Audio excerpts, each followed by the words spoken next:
Good evening. Let me welcome you to the second lecture in a series entitled Psychology, Spirituality, and Psychotherapy Toward a Revived Religious Humanism by Professor Don S. Browning, the Alexander Campbell Professor of Ethics and the Social Sciences, Emeritus at the University of Chicago.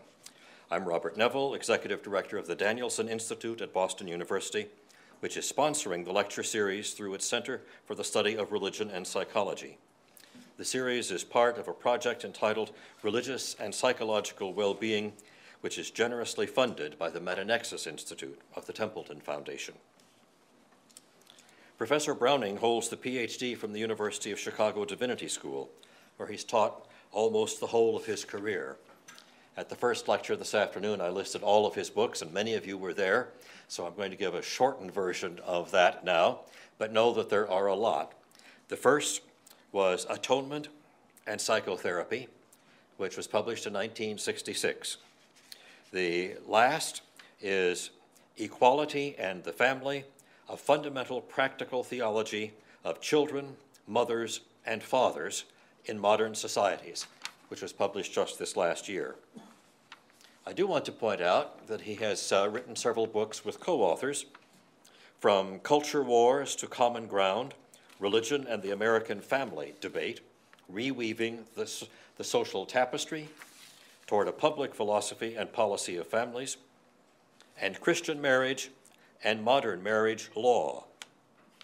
He has edited with others Marriage, Health, and the Professions, Marriage, Just a Piece of Paper, Sex, Marriage, and Family in World Religions, American Religions and the Family, How Faith Traditions Cope with Modernization and Democracy, The Child in World Religions, and Children and Childhood in American Religions.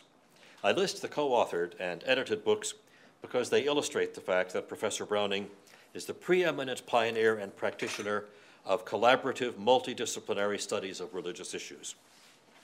Beginning in 1991, he's led the extraordinary collaborative research project on religion, culture, and family, funded by the Lilly Endowment, whose topic is reflected in the titles of many of his books.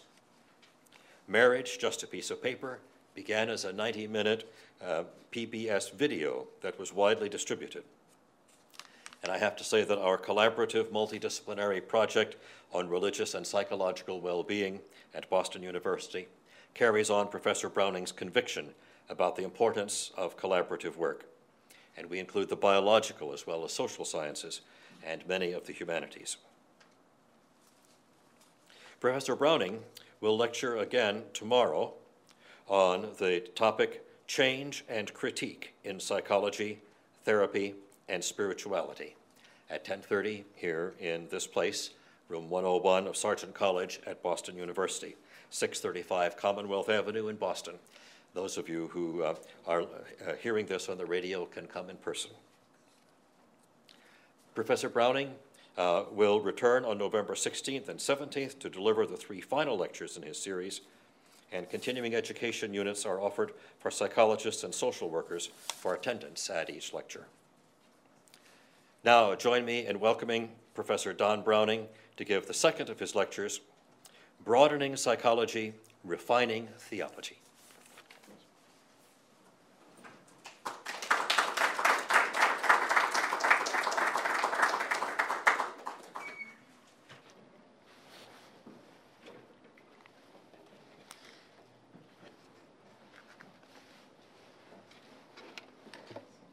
Well, as I said this afternoon, and I'll be happy to say it again, I'm delighted to be here. I strongly support the intentions and the direction of these lectures, and I'm happy that there is a wider audience, but I'm also very mindful that the core group here is a research group, interdisciplinary research group at Boston University that is pursuing work on the relationship of religion, psychology, and the humanities enterprise that I strongly support. So you've gotten the title of the lecture tonight, Broadening Psychology and Refining Theology. There's probably a little bit more emphasis upon refining theology than broadening psychology, but that will be touched on, and much of that will happen in later lectures. In the first lecture, I suggested that the main accomplishment of the growing dialogue between science and religion, psychology and theology, was the possible stimulation of a renewed religious humanism.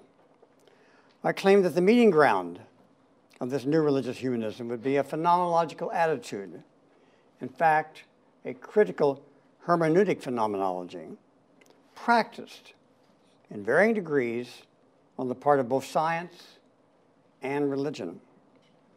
I did not propose banishing either causal explanations in science or speculation in philosophy, theology, or science, but I counseled a stance of humility and patience that would restrain prematurely dogmatizing either of these cognitive stances, either explanation or speculation. I also revealed my belief that both science, religion, indeed psychology and theology would profit from the dialogue and collaboration. For example, the field of psychology would be broadened and theology would be refined. What do I mean by the two terms broaden and refine? I mean that psychology will develop new objects of study and new hypotheses to test, and that theology will receive refinements in its efforts to reconcile certain tensions, especially with regard to its views about the rhythms of nature that exist within complex traditions, full of diversity and competing interpretations. In this lecture, I primarily will illustrate what I mean by refining theology. I will conclude, however, with thoughts about what the bulk of this lecture implies for broadening psychology.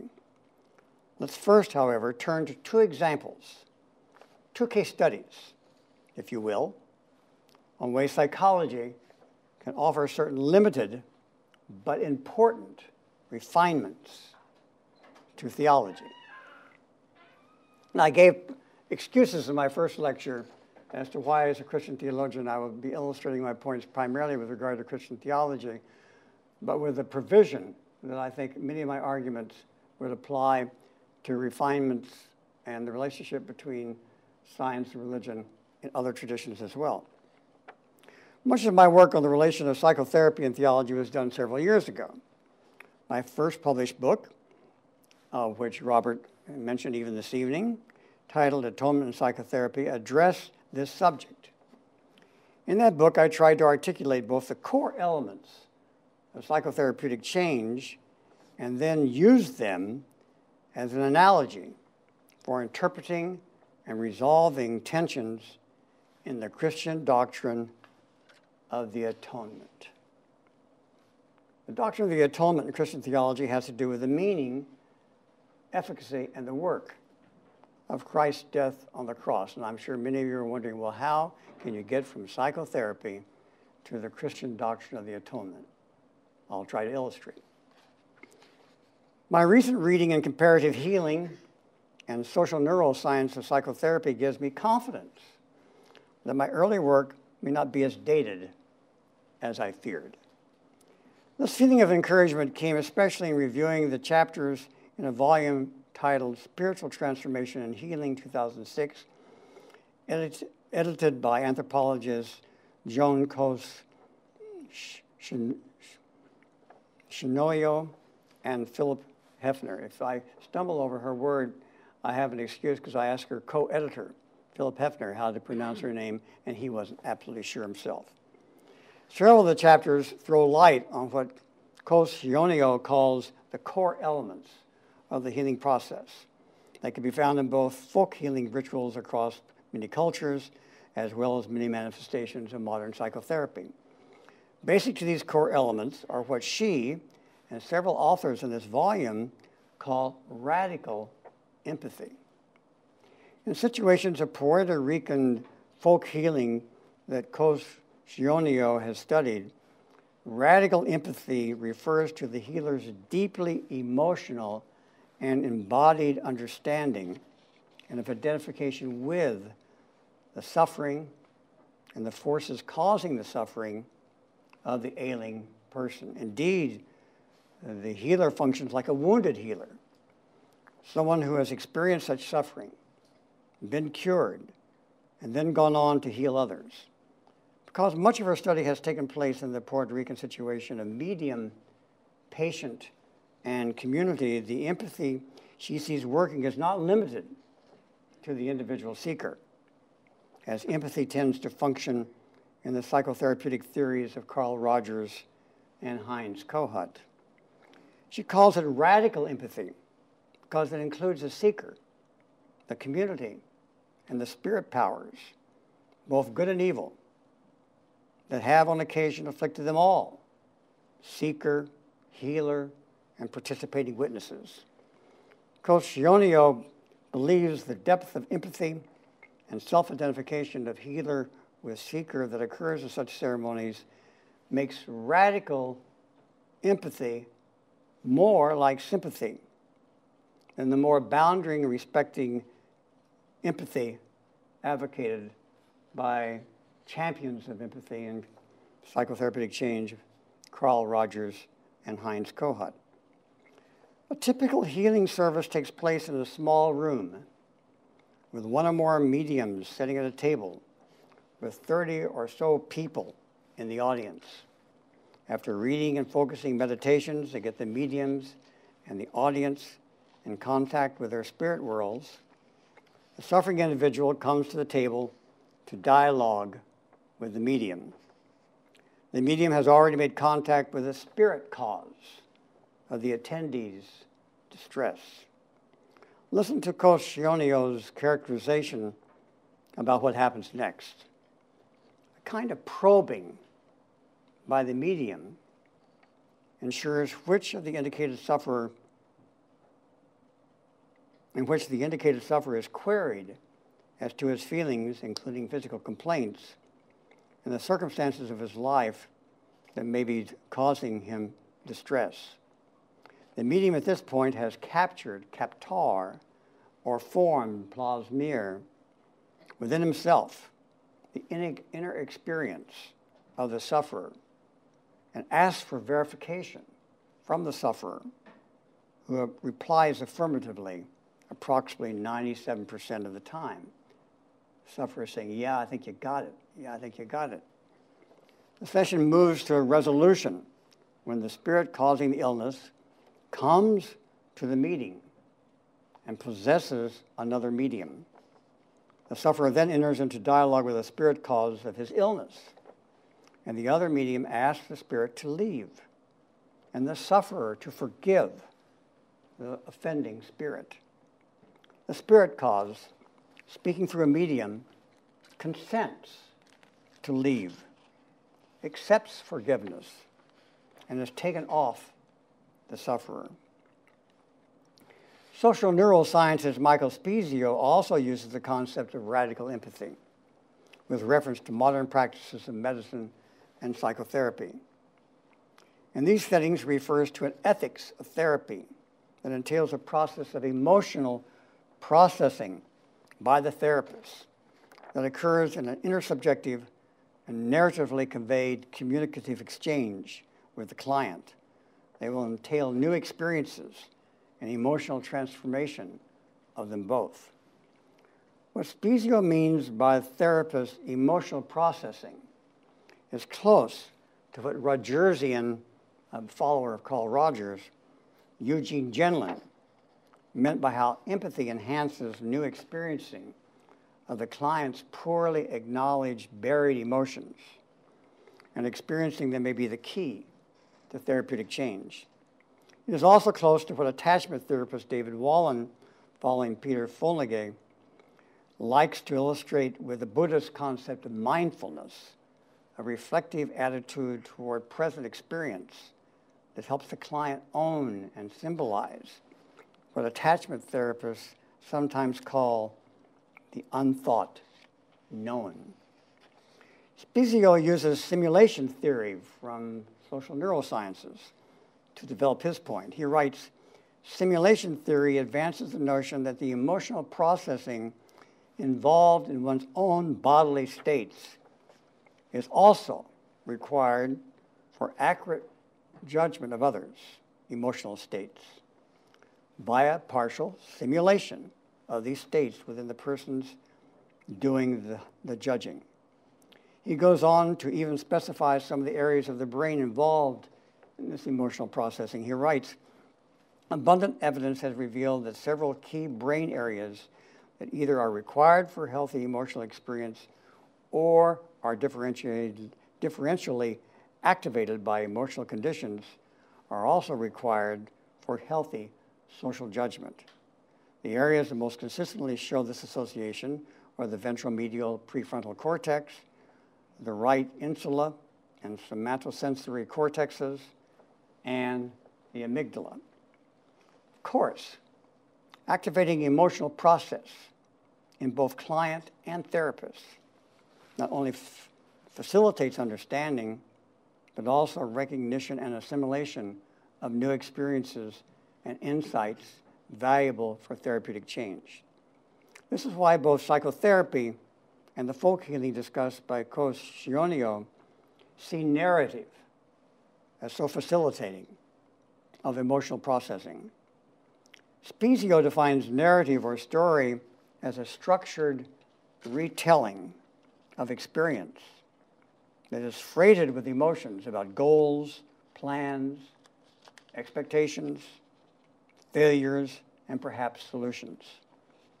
The minding of other and self in the therapeutic process requires listening to a narrative or other as another tells it as an active, embodied process, one that benefits from and can contribute to a sympathetic healer-seeker relationship.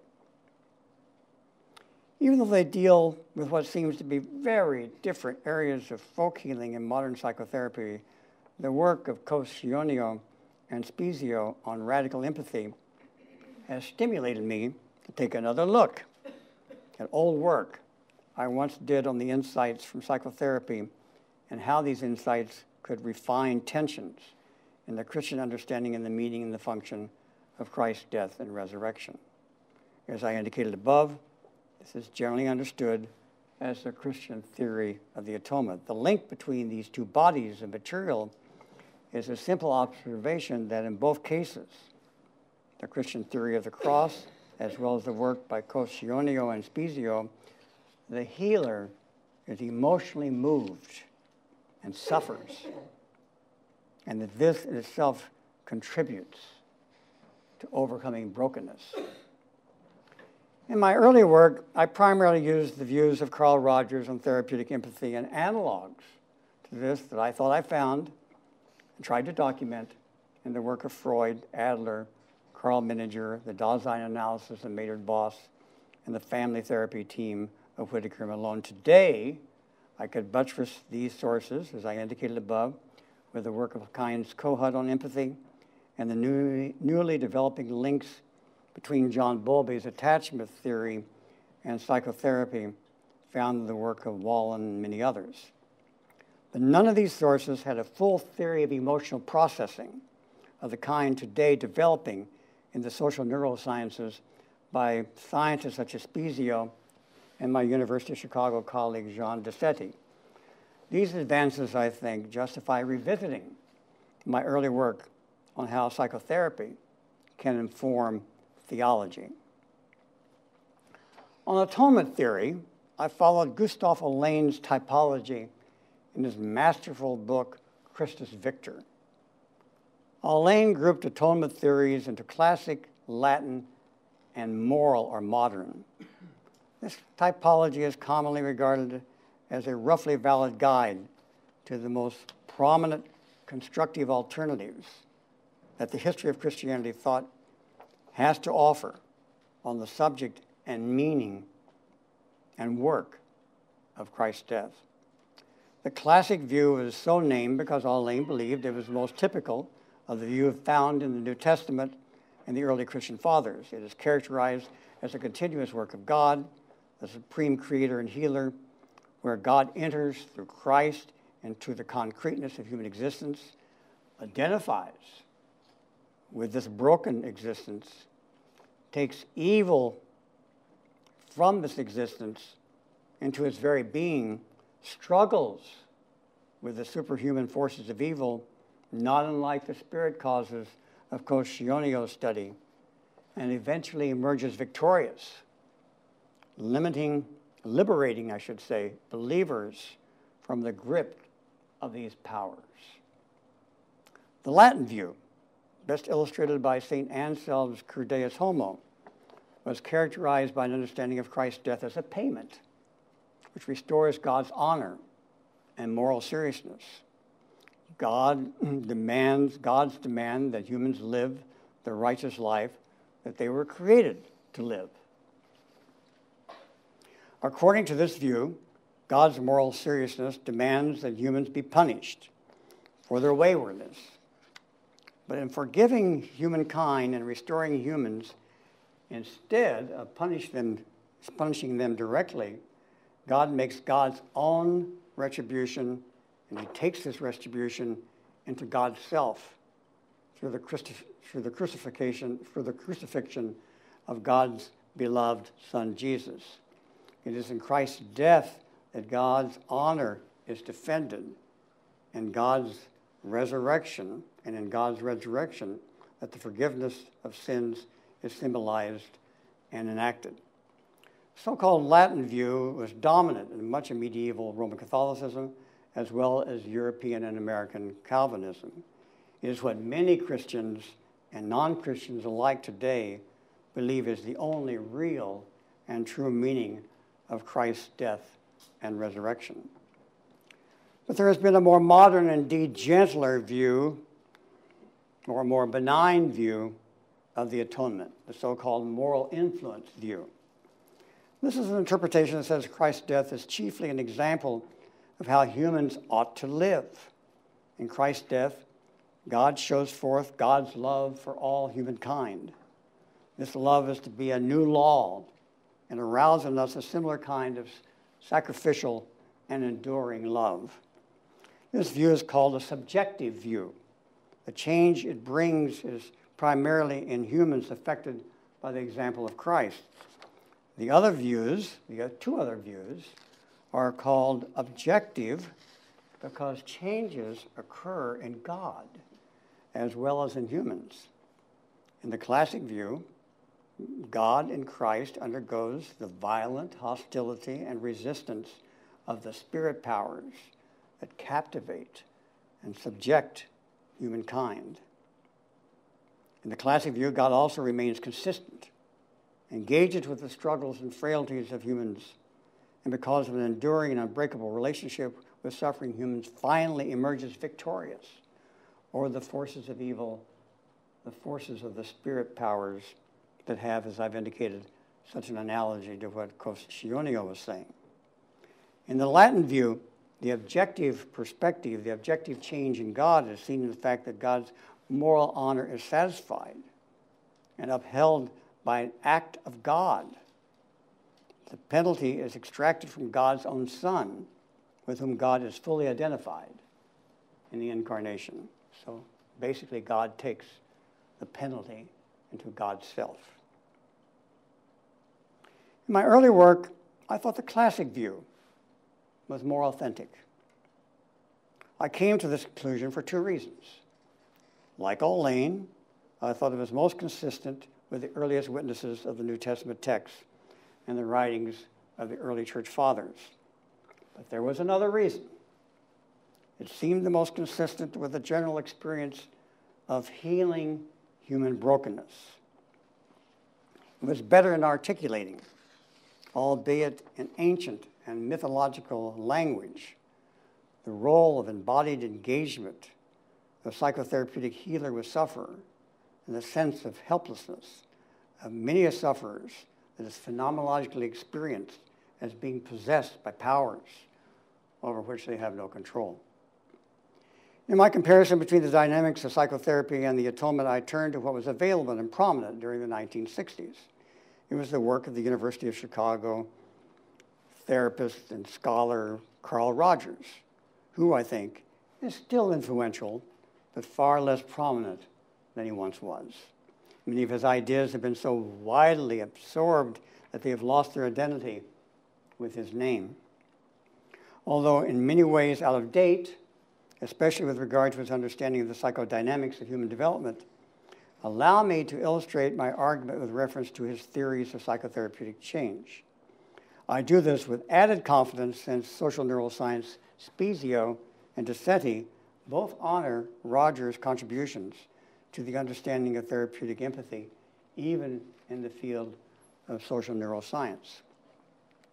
There are at least three concepts that explain Rogers' mature theory of the core elements of psychotherapy. The first is the concept of congruence. Rogers said this about good psychotherapeutic relationships.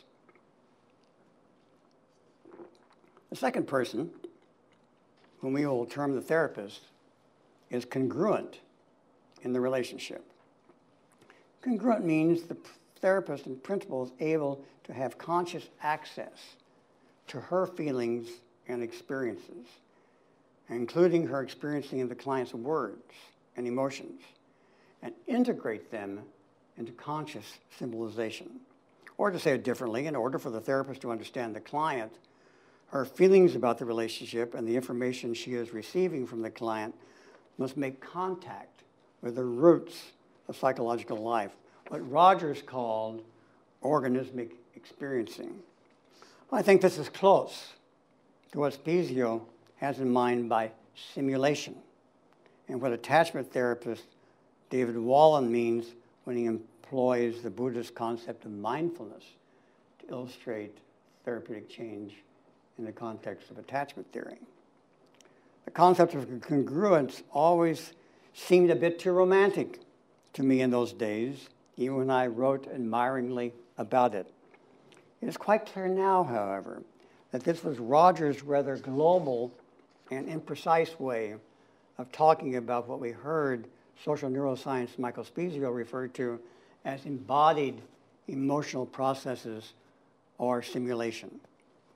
When Rogers told us that organistic experiencing by the therapist was crucial for understanding the words and feelings of the client, he was close to saying what Spezio meant when he wrote, several key brain areas that either are required for healthy emotional experience or differentially activated by emotional conditions are also required for healthy social judgment. The second crucial element of psychotherapeutic change for Rogers was empathy. Well, I recently heard the new cognitive scientist at my University of Stockholm-trained Jean-Pierre Diceti, give a lecture on social neuroscience of empathy. I could not resist telling him, who's relatively newly arrived to the university, that he was at the right school to study the subject of empathy. From the 1950s to the 1970s, the University of Chicago had been the great empathy university, since two of the leading theoreticians and practitioners of therapeutic empathy, Rogers and Heinz Kohut, had been members of the faculty during this period. Only a few decades before that, philosopher George Herbert Mead packed the classrooms by lecturing on the importance of social interaction, of internalizing the other's point of view. Here I primarily would describe Rogers' sometimes flat-footed way of emphasizing the importance of the therapist's capacity to take the lead in the emotional processing of linking symbolization and experience. What is said with what is felt in the client's communication. Rogers defined empathy as a process of perceiving the internal frame of reference of another with accuracy and with the emotional components and meanings which pertain thereto, and I'm quoting Rogers here, as if one were the other person, but without ever losing the as-if condition. The as-if qualification meant that Rogers wanted to respect the cultural individualism of Western societies. He avoided using the word sympathy, as Spezio prefers, and the radical empathy of would have frightened him. He would have felt uncomfortable in the more undisciplined and spontaneous group settings of Cocionio's Puerto Rican healing sessions. But he was onto something when he said this empathy could capture and should capture both the emotional components and meanings of the client's communications. Rogers is capturing an insight that has proved useful for the study of spiritual transformation around the world, well outside the stage and structure of the psychotherapeutic hour. The third element of this core was this. In showing empathy, Rogers believed the therapist should try to understand, feel, and prize or value, even show unconditional positive regard for all the emotionally toned communications of the client, even the negative or hostile ones, and even when they were aimed at the person of the therapist. But why would a client ever become resistant, negative, or hostile toward the empathic and prizing therapist? The answer is this: because the therapist, in her congruence, is willing to feel and symbolize aspects of the client's experience that the client himself resists. Well, why would the client defend, sometimes angrily, against bringing into fuller awareness and new experiences those that he's actually having? According to Rogers, it was because the client, through his socialization, had allowed his own energies of health and actualization to become diverted by inauthentic conditions of worth. Rogers' term for false and absolutized values that judge and accuse the client, block feelings from awareness, and even function like the quasi-independent spirit forces of Cocionio's Caribbean healing sessions. The key to healing, as Rogers and colleague Eugene Gendlin insisted, was the mutual experiencing of meaning and emotion that the therapist's congruent empathy and prizing facilitated, especially when it was consistent, steadfast, and unconditional. This made it possible for the client to bring more fully into the center of awareness symbolization and emotional processing, certain feelings and meanings which his own conditions of worth had pushed aside and made inaccessible. This was both a liberating experience for the client as well as a moment of change, to use Rogers' phrase, toward greater degrees of integration and wholeness. When turning to the classic Christian Victor understanding of the work of Christ's suffering in the cross, Allain gives both biblical and Christian evidence, and early Christian evidence, that it is more authentic than the Latin or the more modern moral influence views.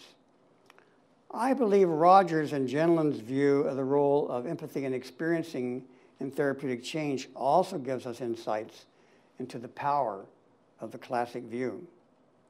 But Cocionio and Spezio's radical empathy gives even more reason to see the classic view as more profound than either the Latin or the moral influence view.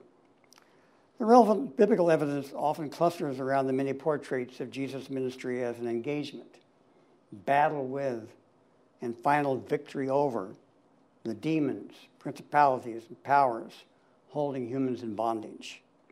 The engagement with and casting out of spirit forces is in the case of the epileptic boy in Matthew 17, the Canaanite woman's daughter in Matthew 15, the dumb demoniac in Matthew 9, the Gerasene's wild man in Mark 5 and Luke 8 were all healed by an engagement, sometimes named, and liberating these persons from the power that possessed them. These acts of liberation are not depicted so much as powerful acts of magic as they are acts of servanthood and suffering participation. I quote here, just as the Son of Man came not to be served, but to serve and to give his life as a ransom for many.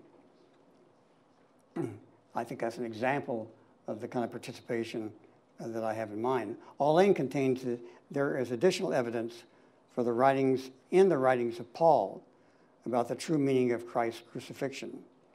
He holds that such phrases as "for our sake," "in our stead," or "our Passover sacrifice for us" should be interpreted within the Christus Victor motif of seeing God and Jesus contending on our behalf against the spirit powers of this world, even at cost of great suffering on his part due to their resistance, attacks, and hostility. Irenaeus, the 2nd century bishop of Lyons, may have been the leading systematic conveyor of the Christus Victor view of Christ's ministry, suffering, and death. He interpreted both the incarnation of God in Christ and the crucifixion as a way of identifying with the fallen conditions of humanity. Christ saved humans by participating in and recapitulating into his own life mankind's fallen and distorted existence. And communicating the meaning of this recapitulation, Irenaeus used several dramatic images that remind one of the dynamics of both empathy and radical empathy. He describes Jesus' life, suffering, and death as a matter of stooping low, as a matter of being made the same thing, that humans are a process being made the same thing that humans are is a kind of a process of becoming flesh, of putting upon himself the burden of man's sin, of putting himself in our position, and of taking upon himself our infirmities and our ills. All this requires participation, struggle, steadfastness, endurance in the face of both the enmity and the resistance of the spirit forces that judge and bind human beings. The concepts of empathy in Rogers and the idea of radical empathy as developed by Coscionio and Spezio offer an illuminating analogy by which to understand this ancient story. And do these ideas help us refine the tensions between the classic, Latin, and moral influence views on the meaning of Christ's ministry, death, and resurrection? I think they do. They at least give rise to a hypothesis requiring further research and analysis. But empathy and radical empathy, both empathy and radical empathy, convey the idea that the healing of spiritual human brokenness, whether it be called neurotic bondage to our conditions of worth, or positioned by spirit forces, is best overcome through therapeutic participation, simulation, and deep somatic processing of the experience of the broken person. In the case of radical empathy, this can sometimes entail an empathy for a larger group and a series of healings, as it did in the groups that Coscionio studied. We learned from Rogers and Jenlin that empathic understanding needs to be a matter of organismic experiencing, not just an intellectual reflection of the client's or the seeker's words. Social neuroscience may give us even more accurate concepts to understand this somatic processing. But the healer's body identification with the seeker in both modern therapy and some examples of folk healing leaves us with at least this additional thought. Was the history of Christian tradition on to something important? It is insistent that in Christ's bodily identification with humankind in his suffering and his death, there was the bodily and healing presence of the sacred as well. It is probably easy for this audience to see the deeper truth of the Christus Victor model in contrast to the Latin model. But what about the more modern moral influence view of Christ's suffering and death? Why isn't the example of Christ's suffering love sufficient or finally true? Why isn't the emphasis upon the example of Christ sufficient to communicate change and efficacy? Why must we worry about either the mythological language of suffering love overcoming the powers of evil or the juridical language of honor and payment? One thought on this question is all that time permits me to convey. The moral influence model in that moral influence model, there is no emotional exchange, no actual participation in our captivity and suffering, no empathy into our world of estrangement and alienation from the source of all genuine relationships. It is an example, a model viewed from a distance, and an act of self-giving, seen from afar. In the moral influence view, there is no deep participation and communication of the kind that brings suffering and change to both seeker and healer. In light of what we have learned about healing change from the modern sciences, maybe we once again should entertain the wisdom of the ancient classical Christus Victor interpretation of the meaning of Christ's love, ministry, suffering, death, and endurance in the resurrection. Notice, however, the essence of my argument. I have not said insights from psychotherapeutic empathy can correct or maybe even end in rejecting Christian views of the meaning of Christ's death. My argument is much more humble. I have contended instead that with regard to the ongoing conversation within Christianity over these different views, insights from psychotherapy, anthropology, and social neuroscience may help us refine this dialogue and show ways in which one perspective may indeed capture the dynamics of human change with more sensitivity than another, and yet still be faithful to the central witness of the tradition. Now for another case study. A more concrete example will help me make my point that the current dialogue between science and religion can contribute refinements to religion and offer new hypotheses and more generous epistemologies to science. I will use the example of the Christian understanding of love. What is Christian love? Most people know that love is very central to the Christian tradition. The Christian God is represented as a God of love. Jesus said to love all humanity, so much so that he was willing to bear the cross for our sakes. But what does this mean, especially for the love that individual Christians are to exhibit in their practical lives? There are many different interpretations of Christian love. Different branches of Christianity conflict over varying interpretations of Christian love. Since that is true, is it pretentious to suggest that science might make certain refinements to our understanding that might throw light on these competing interpretations? And might scientific moral psychology gain new hypotheses for research to moral and spiritual development by becoming acquainted with this inner Christian debate? I think the answer to both of these questions is yes. There are three major tensions in the theological discussions of Christian love. They center around the two Greek words, agape and eros, and the Latin word caritas. A famous book titled Agape and Eros, written by the Swedish theologian Anders Nygren, traced the debate through Christian history. Nygren believed that the truly normative and authentic understanding of Christian love is found in the Greek word agape, the word used for Christian love in the New Testament.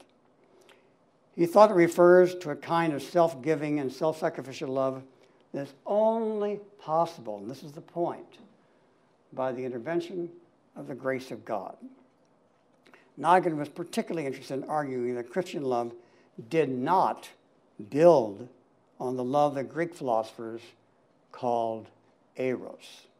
He claimed eros refers to the natural desires of humans to have and to unite with the goods of life. This includes the goods of health, wealth, affiliation, and pleasure, but also includes the higher goods of beauty and truth. Nygren's point, however, was that Christian love does not build on or incorporate these natural desires, or what the Greeks called eros, the natural aspirations of striving human beings. He believed he found the agapic view of Christian love in the New Testament, especially the writings of the Apostle Paul, and in Martin Luther, the giant of the Protestant Reformation. Nygren was particularly interested in dismantling the classical medieval Roman Catholic view of Christian love, which often was summarized with the word charity, or the Latin word caritas. Why did Nygren oppose the caritas view of Christian love? The answer is that the meaning of love as caritas did exactly what Nygren thought Paul and Luther, his theological heroes, did not do. Love as caritas is built on, or at least includes, eros, natural human strivings. Caritas in the Catholic view of Christian love included natural desires for health and filiation, but expanded these motifs to include self-giving benevolence to others. All this seemed to be too naturalistic to Nygren. It seemed to play down the importance of God's transforming grace. He joined other European neo-Orthodox theologians of his day, such as Karl Barth and Rudolf Bultmann, in cutting off Christian love from natural eros, natural strivings. This, in effect, was to cut Christian love from nature and desire, the very things that scientists tend to study. Beginning with Nygren's strong view of agape and the strong supernaturalism of both Nygren and Barth, there was little room in these mid-20th century Protestant trends for productive dialogue between Christian ethics and the new scientific advances in moral psychology, evolutionary psychology, and neuroscience.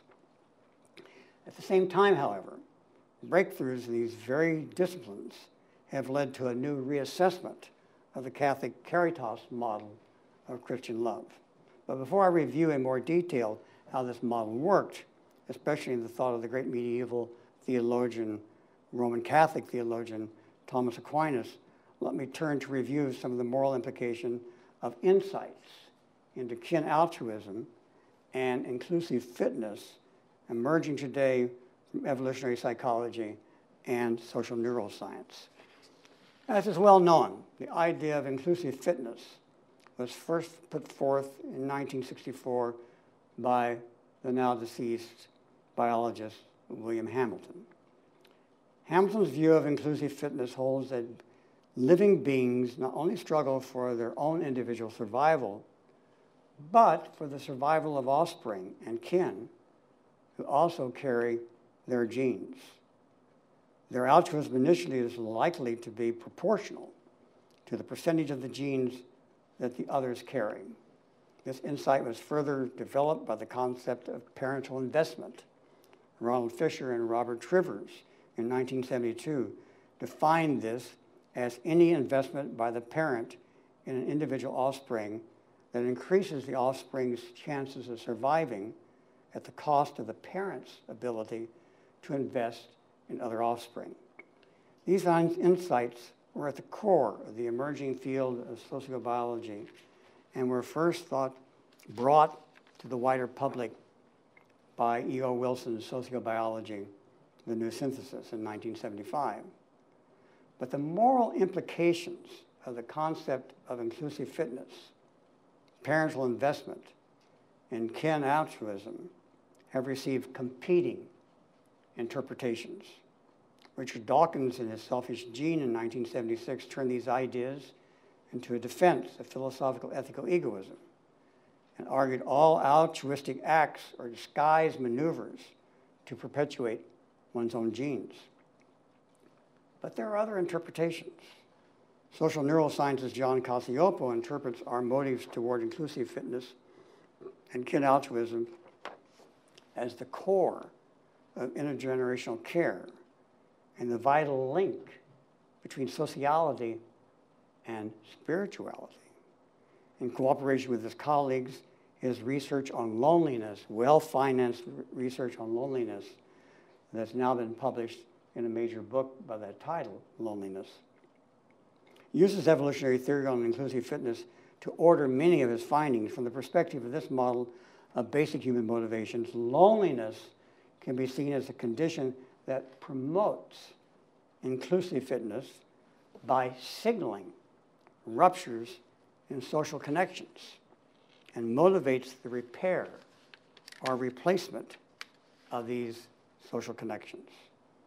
According to his interpretation of inclusive fitness, our gene continuity is not assured by simply having our own children. Our children must also have children as well. And this is a challenge entailing long-term expenditures of energy. To account for this, Cacioppo writes something about human infant dependency that we will soon see is very close to what both the Greek philosopher Aristotle and the medieval Roman Catholic theologian Thomas Aquinas set down many centuries earlier. Cacioppo writes, for many species, the offspring need little or no parenting to survive and reproduce. Homo sapiens, however, are born to the longest period of abject dependency of any species. Simple reproduction, therefore, is not sufficient to ensure that one's genes make it into the gene pool. For an individual's genes to make it to the gene pool, one's offspring must survive to reproduce. Moreover, social connections and behaviors that they engender, such as cooperation, altruism, and alliances, enhance the survival and reproduction of those involved, increasing inclusive fitness. According to this view, the twofold interaction between inclusive fitness and the long period of infant dependency has shaped humans over the long course of evolution into social and caring individuals and creatures that we in fact are. Sociality is a fundamental characteristic of humans, and according to Cacioppo, spirituality in its various forms is an extension of sociality. Religion is generally, although not always, good for our mental and physical health, our heart, our blood pressure, our self-esteem, and our self-control.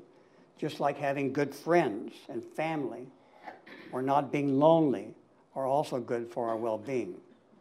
Cacioppo and colleagues do not equate sociality and religion. They are fully aware that religions are complex phenomenon with many different doctrinal, ethical, ritual, organizational, personal, and social features that require either rigorous experimental or clinical population studies to sort out, evaluate, even the perspective of their health effects.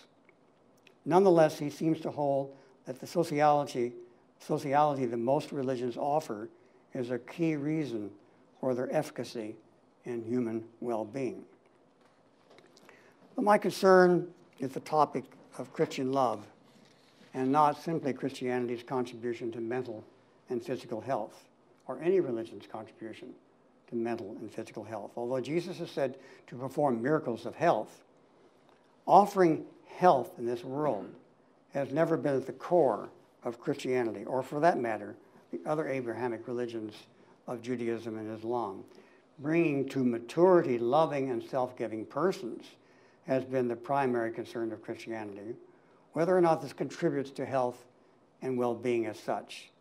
But the question is, as I elaborated above, does Christian love build on eros, our natural human strivings for the good,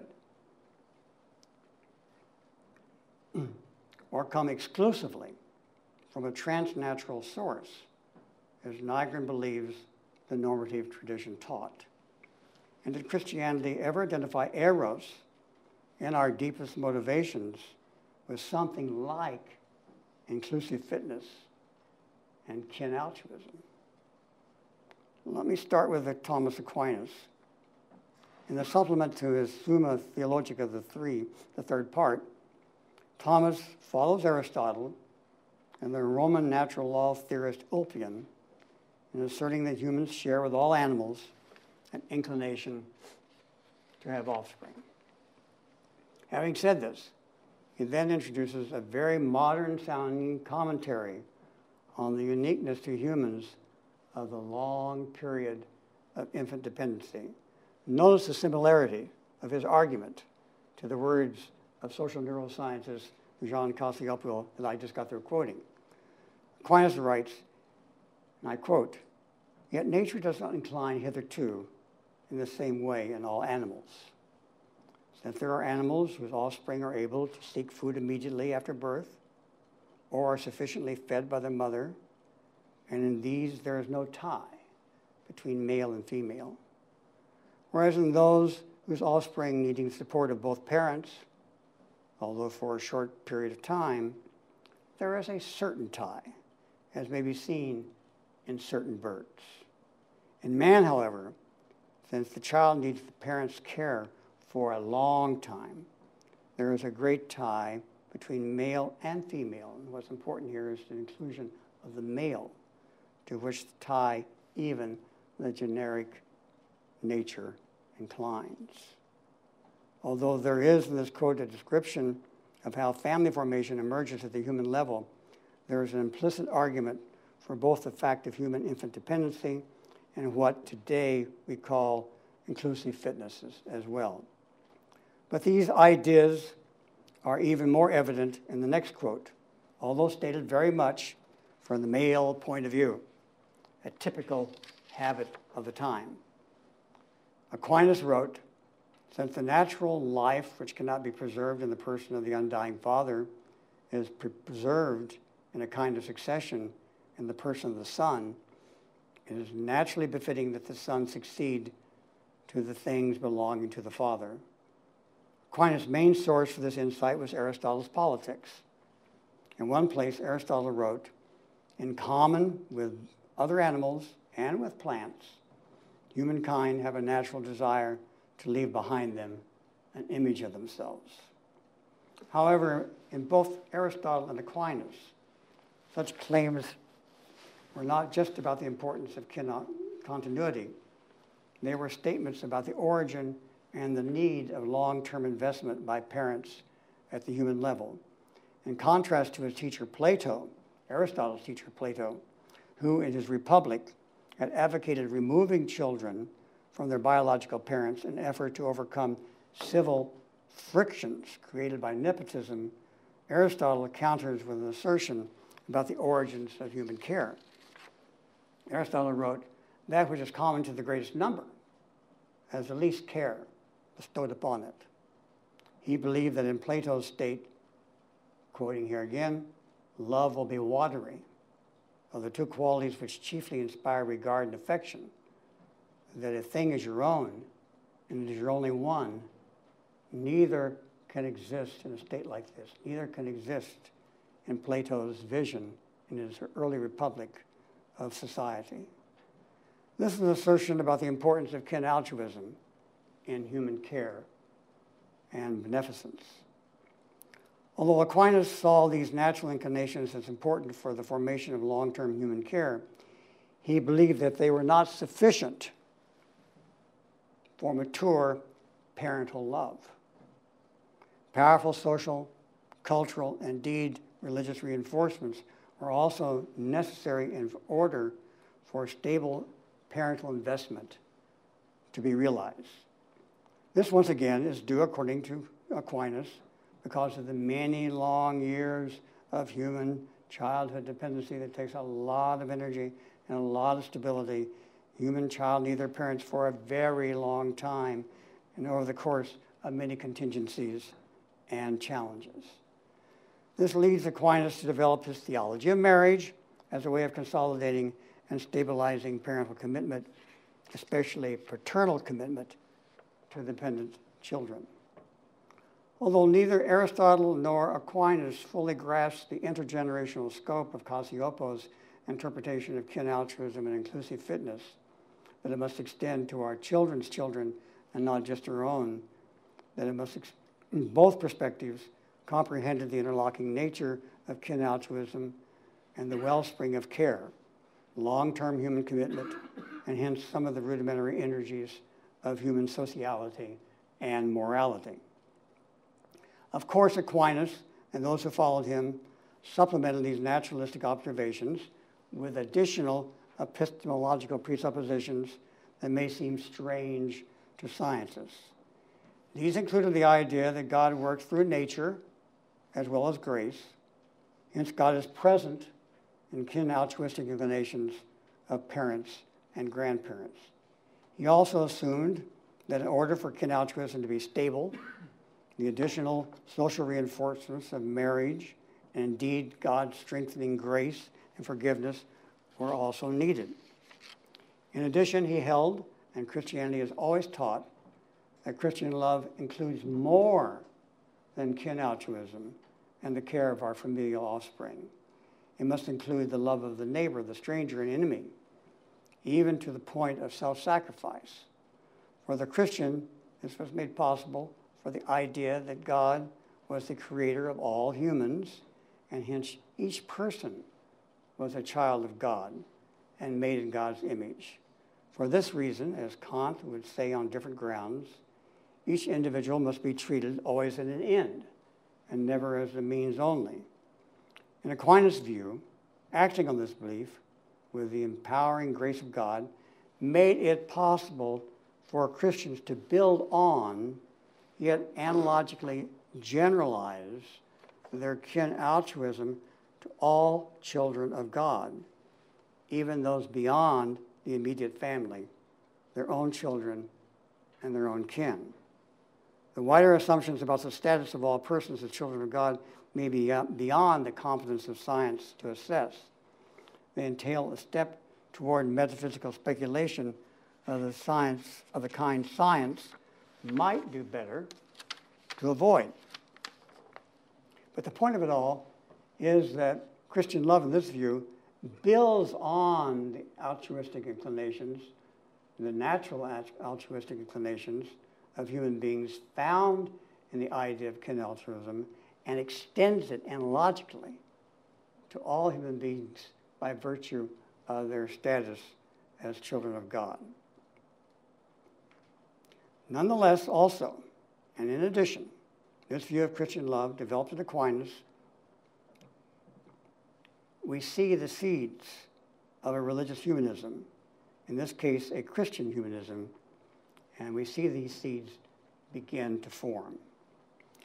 I've tried to illustrate how Aristotelian and Thomistic insights can join with insights from evolutionary psychology and social neuroscience to refine the Christian understanding of love. In pursuing this course, I joined the work of Stephen Pope and others in presenting this option. The kind of Christian humanism found in Aquinas makes it possible for Christianity to be enriched by the modern sciences of human nature. Aquinas' view is strikingly different from Nygren's presentation of Paul and Luther, when Nygren contends that Christian love does not build on our own natural energies, but comes to us from heaven. Or again, it is very different from Nygren's view when he writes that the Christian is merely the tube, the channel through which God's love flows. It is stunning to observe the complete discontinuity in this statement between the downward love of God and the natural extension to non-kin of natural human kin altruistic impulses. Such a view as Nygren's precludes the possibility of a religious humanism of the kind that I have been describing. It eliminates the possibility of refinements to religious views of human nature and the conversation between religion and science and what that can offer. My argument has been that a revived religious humanism can come about through the dialogue between religion and science. I argued that in the first lecture, and I'm reasserting it in this lecture, particularly between religion and the psychological sciences. I've illustrated this with the issue of love in Christianity. I believe my argument can be illustrated with other religions, especially the Abrahamic religions of Judaism and Christianity. As Aristotle's influence created a kind of religious humanism, which I tried to illustrate in my first lecture, in these religions in the past, and they did. Aristotle was influential in parts of both Islam and Judaism. The broader dialogue between science and religion may be able to do this in a similar way today and for the future. But the contributions will not simply flow from science to religion. Even in this short lecture, a question for science to investigate has arisen. It is this: how do religious and metaphysical beliefs extend the impulse of natural kin altruism, if at all? That can be scientifically investigated. This goes beyond the issue of the relation of religion and health. It raises the question of the relation of religion to expansive love for the distant other. But this is an inquiry for another time and probably other people. Now I want to conclude with a coda on spirituality and religion. I feel the need to add comments about the relation of spirituality and religion. The reader will notice that the word spirituality is in the title of these lectures. But the word religion is not in the title of these lectures. The reader may also observe that religion in its doctrinal and ethical forms seems much more the topic of this lecture than spirituality as such. Spirituality can be fruitfully defined as the relation of the self to what it considers to be transcendent or sacred. Religion is a much broader concept. It includes spirituality, but contains dimensions of community, ritual, ethics, doctrine, and social policy between religious communities and the outside world. In this lecture, we investigated what the dialogue between science and religion can contribute to the debate about conflicting doctrines of the atonement and the debate on the ethical meaning of Christian love, the tension between eros, caritas, and agape. In both cases, my argument was not so much that science can correct religious traditions or ought to spend a great deal of time trying to correct religious traditions or trying to dismantle Christian religions, but science can help refine and consolidate ongoing dialogues and controversies within the traditions of these religions as such. This was the case when I argued that the concept of empathy and radical empathy could bolster the classic view of the atonement in contrast to the penal substitutionary and moral influence views. This also was my argument when I contended that naturalistic insights into love could show forth the strength of the caritas view of Christian love in contrast to the eros and agape views of Christian love. But throughout these discussions, I was speaking about religion more than spirituality in the narrow sense of the word. Religion always contains elements of spirituality, but the category of spirituality, both analytically and in actual practice, can function with very little attention to the broader features of ritual, shared communal practices, doctrines, ethics, or social teachings.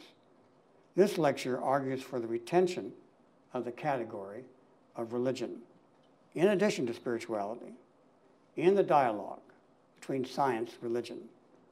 Some questions are best served by focusing on spirituality, but many other issues are even better advanced by keeping in mind the richness of spirituality when it is embedded in the fullness of religious institutions, traditions, and practices. I will try to illustrate my point. The pastoral psychotherapist David Hogue has advanced some important points on this matter that I want to share. In brief, he argues that religious traditions, communities, shared rituals, ethics, and even doctrines reinforce, stabilize, and even deepen spirituality.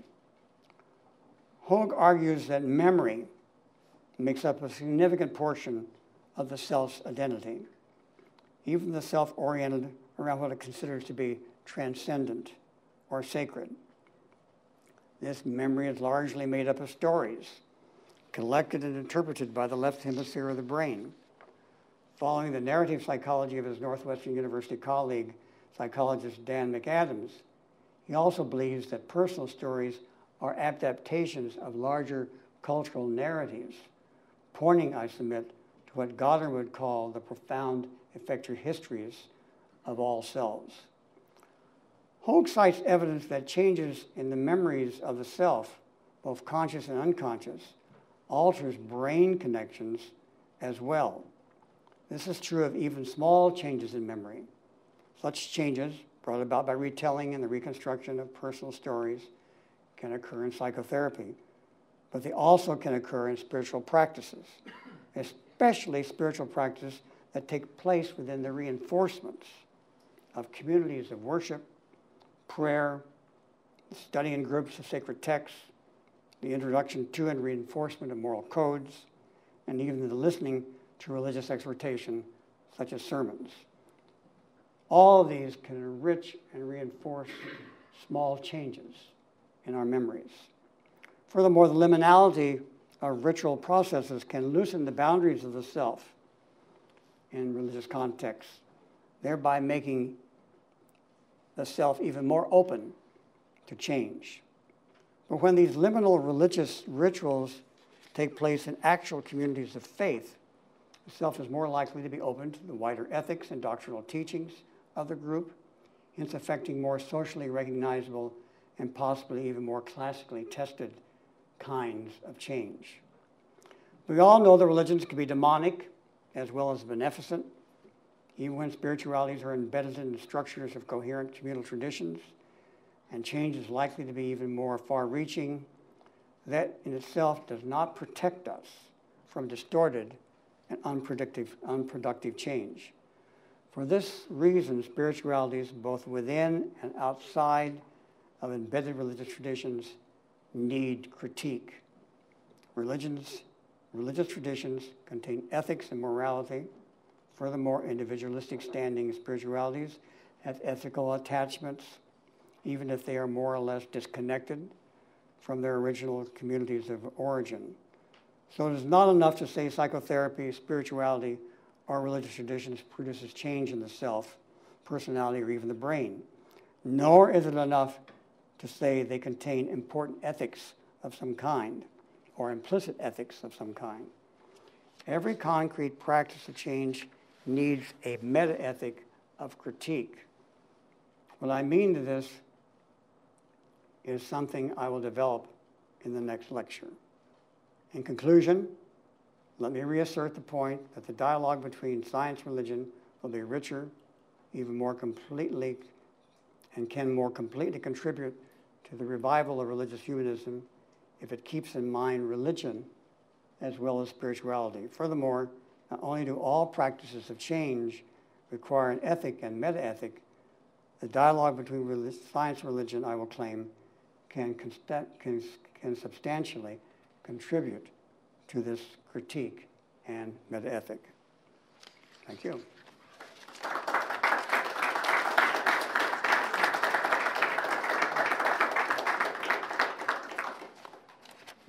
have time for some questions and answers, but first we have a little rearranging to do here. This one, this thing over here. Yeah.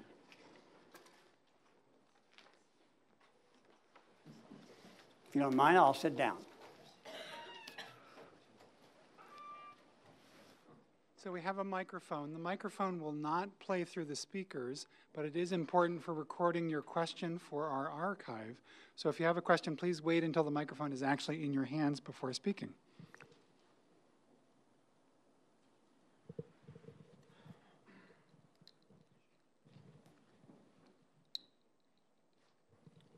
Don, thank you very much. I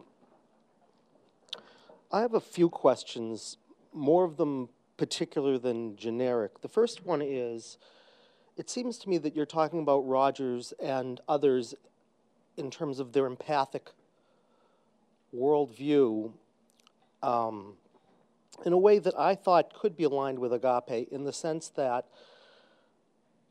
if I align with you empathically as a person, and I align with transcendent source as an energy, and I empathically align with you as if I'm you, while aligning with something bigger than us, it seems to me you could bring together a concept of radical empathy and agape. It seems to me you could. But what that would do is it would mean that you would have to take the idea you had about casting out of spirit forces, which strikes me as being a very different concept than the one where you're dealing with empathy and agape. And I'll tell you what I mean.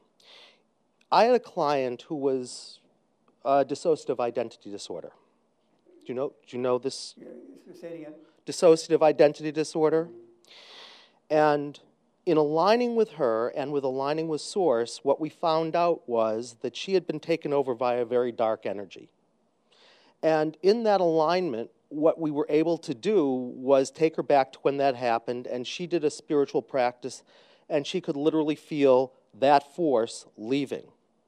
We weren't particularly empathically aligning with the force, so it would seem to me that the empathic aligning with her and Source allowed for a transformation that one could call a casting out of spirit forces. So I had the sense that you were arguing, although I wasn't sure, that they were really the same thing, and my experience is that they're different, and as a beginning place, I'd like you to comment on that. Was that clear? I think so. I think sufficiently for me to stumble into it, and we'll see what sense I can make. I think you've made a very interesting observation that one could make a close association with Roger's understanding of empathy and unconditional positive regard with the strong Christian doctrine of agape, of self-sacrificial love. I think the reason why I wouldn't go quite that far in going that direction is because the strong doctrine of agape tries to disconnect with natural aspirations and sees it primarily fueled by supernatural grace of God.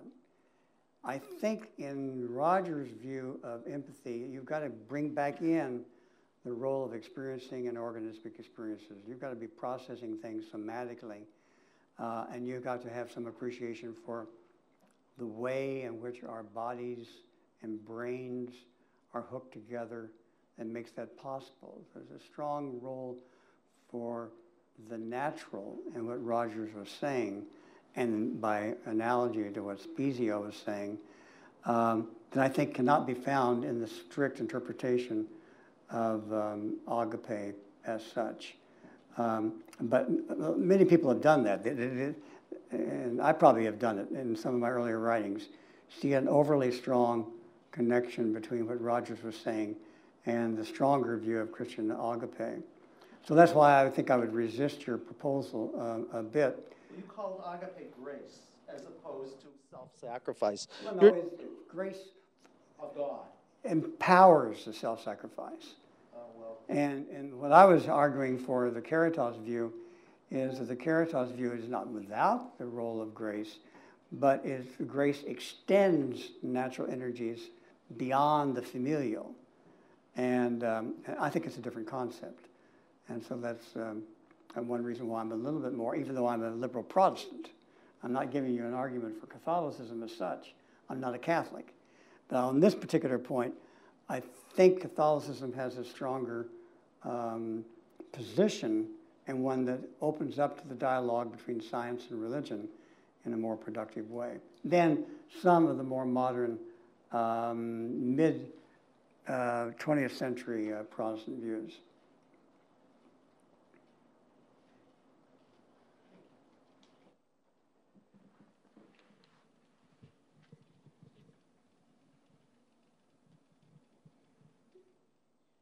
It's late Sunday evening.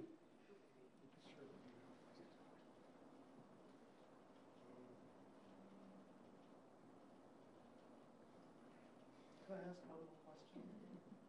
I'd like to ask you one more question. When you talk about science and natural kin altruism, it seems to me, although I'm not sure, that you're talking about science in the role of matter, although I'm not sure. And it seems to me that there's a postmodern science which may be more aligned with what might be the more mystical traditions of altruism. It seems to me that that science could inform a view of altruism that would be very different from one of natural kin altruism, because if you have the idea of Gaia, for example, or the mystical body of all beings and no separation, which is provable by postmodern science, it would seem to me that you'd move in a very different direction from what is pre-modern science, which would lead you to such things as natural kin altruism. And I'm wondering what you see as being the relationship of science from before what might be called most postmodernism to after, and how that would affect your argument. Well, you'll see throughout these lectures that I do not advance a postmodern epistemology, or philosophy of science. I developed a philosophy of science in my first lecture, which I called critical hermeneutics, that advances the role of understanding and understand as dialogue, as the kind of the primary and ontologically given nature of human understanding, and then try to build a strong role for distantiation or objectivity within that, which kind of puts me back into a natural science perspective. And so one way to read that is that was a critique, maybe not overtly, but it was at least an alternative to postmodern philosophy of science. I do believe there's a role for mystical experience, that part of what mystical experience does is broaden the boundaries of the self.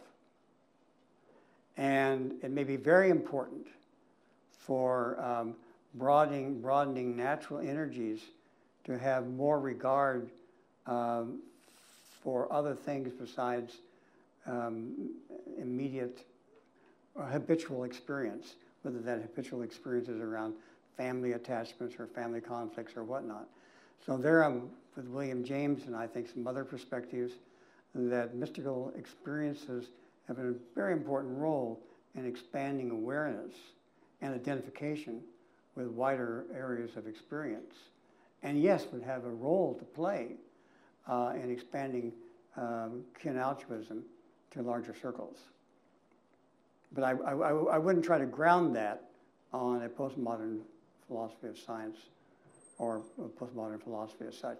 This is not an attempt to refute what you're saying. It's to kind of summarize some things I said this afternoon and to confess where I'm coming from. I think Professor Wildman needs to address this question, and maybe that would be the last. Yeah. You said some striking things about the exemplar view of the atonement. In particular, you repeated that it was a modern view, particularly. But the moral influence view? Yes, Yeah, but the classic statement of that is in Abelard, and before that, Peter's sermon in the beginning of the Acts of the Apostle, where Jesus is murdered. And the resurrection is vindication is an example of the moral influence view as well, at least implicitly. Jesus' own teaching about the significance of his life was also clearly all about moral influence. It was all about following and the logic of following. And what that establishes is a tremendous kind of bond between Jesus and his disciples, which I think confutes what you wanted to say about the moral influence view not really involving a tremendous amount of personal connection. So could you comment on that? Well, yeah, I think when I use the word modern, I think I picked that up from Alain's own language, because I think that what he says is kind of caught on with a certain strand of modern Christianity. And if I'm correct in that, I'd have to go back and recheck that source. That's kind of where it comes from. I can do without that. It would be wrong to say there are not exemplar dimensions in either the classic view or the penal substitutionary view. There are exemplar dimensions as well. But I'll let the idea of a model or example come back into the picture, as long as it is strongly associated with the dimensions of emotional engagement, identification, and the kinds of transformative dimensions which I think that opens up that are associated with the classic view or radical empathy or just empathy. So I wouldn't deny the usefulness of the term, as long as it's located within the right context. And I'm sure you're right that some use of the exemplar model can be found in those those ancient sources, but I would bet that when we looked at it, it's surrounded with a larger framework that might, and I would hope did, gravitate toward the classic view. classic view about spirit powers and things like that sounds spooky, and it invites demythologization. I don't think it necessarily means we have to believe in the ontological reality of a devil. I think we can be a little bit more demythologizing and stay at the phenomenological level to see how people experience being captivated by powers over which they don't have control, and then begin to kind of interpret what that might mean. I think that's the way I'd respond to that.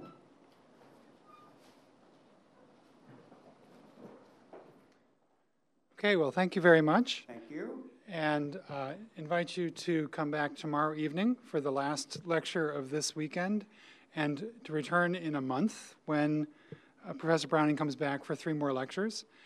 At this point, we have some light refreshments out in the hallway, and perhaps a little glucose might stimulate the brain and more questions might ensue. Thank you.